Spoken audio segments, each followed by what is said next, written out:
Hi, so I'm going to talk to you about a conversation and questions that my daughter actually brought up the other day. I think it was divine appointment that she brought up these questions right at the timing of this presentation. And basically, she said, how do we know stuff? What kind of proof do we have? In particular, she asked, how do we know about Jesus? How do we know that, how did he just disappear? Where's his bones? And they found the cloth. How do we know it was Jesus's cloth? Then she went into the creation question. How do we know that? Because if you're a scientist, how could you possibly believe creation? She even wanted to know about the devil and hell and heaven. How can we prove these things, and how do we know they're real? So the very first thing I want us to think about is, at the beginning of the class, we talked about listening and knowing our audience and allowing them to ask questions. Let them talk. And then we have to figure out, what are they really asking, and what would be the best approach in trying to answer these questions. So here's something interesting, is in brain research and in the interviews, it all makes sense that my daughter would be asking this, because that's when our brains in middle school, age 11 to 14, start thinking. They start analyzing. They start making things more rational. The logic part of the brain is being developed. So it makes sense that middle school kids would ask questions, and we can't just blow them off. They need to know. They want to know. They want the world to make sense. My daughter is definitely that kind of person. So the very first way I decided to approach her was the evidential approach. She wants evidence. She wants proof. So I talked about archaeology, and I talked about it in the sense of, she understands like carbon dating and those kinds of things scientifically. So I talked about how they have found artifacts. They have found remains of different things in that time period. And what they do is they take the archaeological facts, the artifacts, and they do scientific testing on them. They look at the historical record, the written history, maybe the oral history, and they put it together to see what makes sense. So what is this and what really happened? And yes, we can prove a lot of things. We can scientifically prove things regarding Jesus's time on earth, where he was at, the upper room, and it's putting it all together and making that kind of case. That seemed to make quite a bit of sense to her, that the archaeology can prove a lot of things. But then I went to the theistic approach right after that.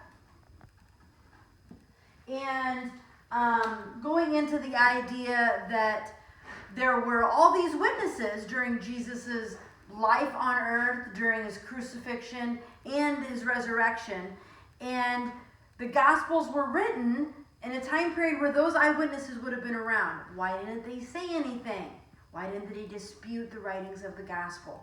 And how is it that Jews that don't believe in resurrection and don't believe in divine beings now are Christ followers? So it was using the evidential and the theistic approach to help this idea of Jesus make sense. And then taking that right into creation. And that scientists are even saying that they can't prove everything. That there's even many of them saying that there has to be a designer. There's just too many things that have to be true in order for creation, human beings, life on earth to exist. There has to be a designer.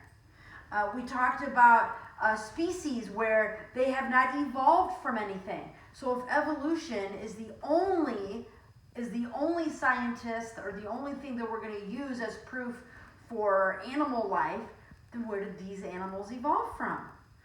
We brought in the fine-tuning argument. And it really was a matter of having her start thinking about these things and saying that no, you can be a scientist and believe in creation. There are people like that.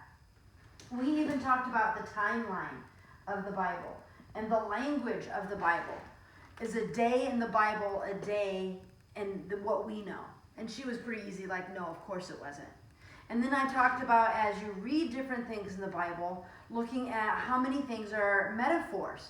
In other words, they're comparing and they're saying it's like this, it's like that. And I proved it to her when I asked her to tell me something that was beautiful. And she said a sunset. And I said, well, how do you know it's beautiful? Describe it to me. And she couldn't. And I said, that's exactly what happens in the Bible, is how do you describe what is indescribable, what is supernatural? And that's what they tried to do in many of the texts in the Bible.